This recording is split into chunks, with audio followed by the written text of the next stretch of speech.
Hello friends, welcome to my channel. आज का topic बहुत स्पेशल होने वाला है क्योंकि आज हम बात करने वाले हैं एक बहुत ही अच्छे टॉपिक पर जो हर पेरेंट्स की रिक्वायरमेंट है। जी हाँ, हम बात करने वाले हैं एक ऐसे टॉपिक पर जो लगभग हर घर की कहानी है, होमवर्क कराने का सही तरीका।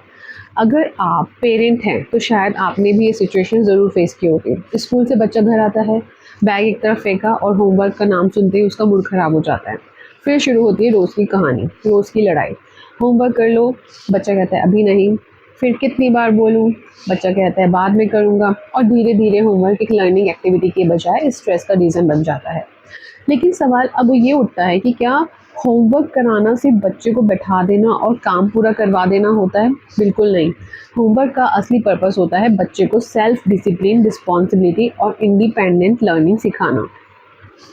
तो चलिए आज जानते हैं होमवर्क कराने के कुछ प्रैक्टिकल और इफ़ेक्टिव तरीके। सबसे पहले क्या करना चाहिए? सबसे पहले जब बच्चा स्कूल से आता है तो उससे होमवर्क मत करवाइए। उसको मत बोले कि होमवर्क कितना मिला है, चलो होमवर्क करने बैठो, नहीं। उसको ये नहीं बोलना है। बहुत से पेरेंट्स की आदत होती है, जैसे बच्चा घर आया तुरंत बोल देते हैं पहले होमवर्क करो। लेकिन सोचिए, बच्चा 6-7 घंटे स्कूल में रह कर आया है, क्लासेस अटेंड की हैं, एक्टिविटीज़ की है, ट्रैवल किया है। उसका दिमाग और बॉडी दोनों कितना थक चुके होंगे। इसलिए उसे कम से कम 30 या 40 मिनट का रिलैक्सेशन ज़रूर दीजिए। उसको रिलैक्स होने दीजिए, थोड़ा-सा उसको फ्रेशन अप होने दीजिए, उसको थोड़ा खाना खिलाइए, स्नैक दीजिए। जब बच्चा मेंटली रिलैक्स्ड हो जाएगा तब होमवर्क वो उतने ही एफिशिएंटली भी करेगा। देन आप उसके होमवर्क के लिए फ़िक्स टाइम रख दीजिए। कंसिस्टेंसी बहुत इम्पॉर्टेंट है। लास्ट वीडियो में भी मैंने बताया था कि कंसिस्टेंसी अगर आप रखेंगे, किसी भी चीज़ में रखेंगे, तो वो आपके लिए बहुत ईज़ी हो जाएगा। और अगर कंसिस्टेंसी नहीं होगा, 1-2 दिन ठीक चलेगा, तीसरे दिन आपका फिर स्किप हो जाएगा, तो आपकी लाइफ में चैलेंजिंग आएँगे ही आएँगे। जैसे आज 4 बजे किया, कल 8 बजे, परसों 6 बजे, तो रूटीन बच्चे को कन्फ्यूज़ कर देगा। रोज़ एक फ़िक्स्ड होमवर्क टाइमिंग रखिए। जैसे शाम को 5 से 6 या 6 से 7। जब डेली रूटीन सेट हो जाता है ना, तो बच्चे का ब्रेन ऑटोमेटिकली उस टाइम पढ़ाई मोड में चला जाता है। सो डिसिप्लिन एंड कंसिस्टेंसी बहुत इंपॉर्टेंट है। देन पढ़ाई की एक डेडिकेटेड जगह बनाइए। होमवर्क बेड पर या टीवी के सामने नहीं होना चाहिए। एक क्लीन और क्वाइट स्टडी कॉर्नर चूज़ कर लीजिए। टेबल और चेयर का अरेंजमेंट रखिए। मोबाइल, टीवी और अननेसेसरी डिस्ट्रैक्शन से दूर रखिए बच्चे को। अब बात करते हैं एनवायरनमेंट की। एनवायरनमेंट का डायरेक्ट इम्पैक्ट जो होता है वो कंसंट्रेशन पर पड़ता है। तो बच्चे का एनवायरनमेंट जितना अच्छा होगा, जितना पढ़ाई वाला होगा, उतना ही बच्चा जल्दी ग्रैस्प करेगा, उतनी ही जल्दी सीखेगा। सो होमवर्क को छोटे पार्ट्स में डिवाइड कर लीजिए। जब आप होमवर्क को छोटे पार्ट्स में डिवाइड कर देते हैं ना, कई बार बच्चा होमवर्क देखकर ही घबरा जाता है। अगर उसे लगे कि बहुत ज़्यादा काम है तो उसका मोटिवेशन कम हो जाता है। इसलिए होमवर्क को स्मॉल टास्क में डिवाइड कर दीजिए। पहले मैथ्स, फिर ब्रेक, उसके बाद इंग्लिश, फिर ब्रेक, ऐसे बाकी सब्जेक्ट, फिर जो भी हिंदी, एसएसटी, साइंस, उसको ब्रेक ज़रूर दीजिए। जब काम मैनेजेबल लगता है तो बच्चा ज़्यादा कॉन्फिडेंस के साथ करता है। ब्रेक देना बहुत ज़रूरी होता है। हम एडल्ट्स भी तो लगातार 2 घंटे फ़ोकस नहीं कर पाते, तो वो तो बच्चा है, वो कैसे करेगा? उसको भी ब्रेक की बहुत ज़रूरत होती है। तो जब भी पढ़ाई कराएँ, हमेशा 1 घंटे के बाद ब्रेक ज़रूर दें। जैसे हर बच्चे का अपना अलग होता है, किसी को जल्दी ब्रेक चाहिए होता है, किसी को कम ब्रेक चाहिए होता है, 20 मिनट के बाद चाहिए होता है, किसी को 1 घंटे के बाद चाहिए होता है, तो बच्चे के मूड के अकॉर्डिंग उसको ब्रेक दीजिए। ये फ़ॉर्मूला बहुत इफ़ेक्टिव होता है। ब्रेक में स्ट्रेचिंग, पानी पीना या थोड़ा वॉक करना बहुत यूज़फुल है। मोबाइल स्क्रॉलिंग नहीं करना है, बिल्कुल भी नहीं करना है। अब बात करते हैं, एकदम से आंसर मत बताइए, हिंट दीजिए। ये सबसे कॉमन मिस्टेक है। बच्चा पूछता है मम्मा इसका आंसर क्या है, और हम एकदम से आंसर बता देते हैं।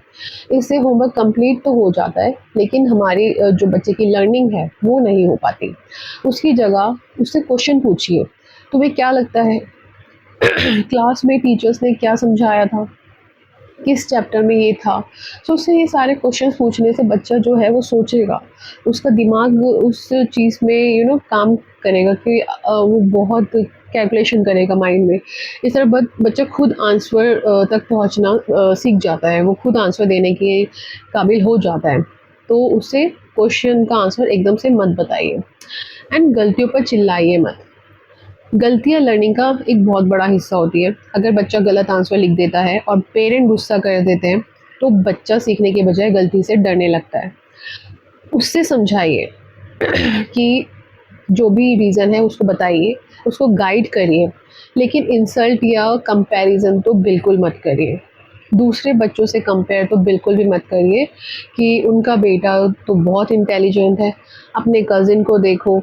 ये स्टेटमेंट बच्चों का जो कॉन्फिडेंस होता है ना, उसको बहुत कम कर देता है। तो इन सब से बच्चे को दूर रखिए। बिल्कुल अपने बच्चे का किसी भी बच्चे से कंपैरिज़न नहीं करना है, क्योंकि हर बच्चा डिफरेंट होता है, हर बच्चा अलग होता है। कंपैरिज़न की जगह आप इम्प्रूवमेंट पर फोकस करिए। आज से बेहतर कल, बस इतना ही टारगेट रखिए। आपके बच्चे की जो ग्रोथ है वो भी ठीक होगी और डिसिप्लिन भी मेंटेन रहेगा और उसकी जो पढ़ाई है वो उसमें भी ग्रो करेगा। एंड एफर्ट्स की तारीफ़ कीजिए बच्चे की। कई पेरेंट्स सिर्फ रिज़ल्ट देखते हैं, लेकिन बच्चे की मेहनत भी उतनी ही इम्पॉर्टेंट है। आज उसने ऑनेस्टली ट्राई किया है, तो उसकी तारीफ़ तो बहुत मतलब होनी चाहिए, उसकी तारीफ़ ज़रूर कीजिए। जब आपका बच्चा बहुत ट्राई करे, बहुत हार्ड वर्क करे, उसको इग्नोर मत कीजिए, उसकी तारीफ़ ज़रूर कीजिए। जैसे, मुझे तुम्हारी मेहनत अच्छी लगी, तुमने आज बहुत हार्ड वर्क किया, बहुत फ़ोकस किया। ये वर्ड्स बच्चों को बहुत ज़्यादा मोटिवेट करते हैं। होमवर्क बच्चे का है, पेरेंट्स का नहीं है, ये सबसे इम्पॉर्टेंट पॉइंट है। कई बार पेरेंट्स इतनी हेल्प कर देते हैं कि होमवर्क प्रैक्टिकली पेरेंट ही कंप्लीट कर रहे होते हैं। याद रखिए, आप गाइड हैं, टीचर नहीं हैं, ठीक है? सो बच्चे को ना हमेशा होमवर्क खुद करने दीजिए। उसको आप सॉल्यूशन एकदम से मत बताइए, उसको पढ़ाई में हेल्प कीजिए। वो गलतियाँ करेगा, वो गलतियाँ सीखेगा, करके सीखेगा और फिर वो अपने आप को इम्प्रूव भी करेगा और वही उसकी असली लर्निंग है। एक रियल लाइफ एग्जांपल से मैं आपको समझाना चाहूँगी। मान लीजिए, एक बच्चा रोज़ होमवर्क का टाइम क्या करता है, वो बहुत नखरे करता है, टेंट्रम्स दिखाता है। आप चिल्लाने की बजाय ये रूटीन फ़ॉलो करिए। स्कूल के बाद snack, 30 minutes rest, then fixed study time, 20 minute study and then 5 minutes break. देखिएगा, पॉजिटिव एनकरेजमेंट उसको मिलता रहेगा, ठीक है? सिर्फ 2-3 हफ्ते में आपको अपने आप ही बच्चे में, उसकी पढ़ाई में, उसकी ग्रोथ में, उसके डिसिप्लिन में, उसकी कंसिस्टेंसी में अपने आप आपको डिफरेंस देखने लगेगा, ठीक है? आपको मिल जाएगा डिफरेंस। तो आप अपने बच्चे का जितना ध्यान रखेंगे और कोई नहीं रख सकता। और होमवर्क को इतना हवा मत बनाइए, होमवर्क जितना आप अच्छे से करा सकते हैं और कोई नहीं करा सकता। कंक्लूजन यही निकलता है, होमवर्क को पनिशमेंट मत बनाइए, उसे लर्निंग और बॉन्डिंग का अपॉर्चुनिटी बनाइए।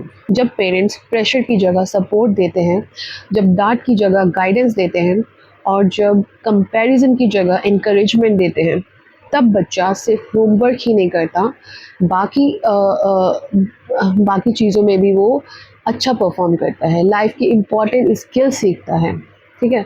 सो आपके हिसाब से बच्चे जिस तरह से भी आपको ठीक लगता है उसको सिखाइए एंड उसको हेल्प कीजिए पढ़ाई में।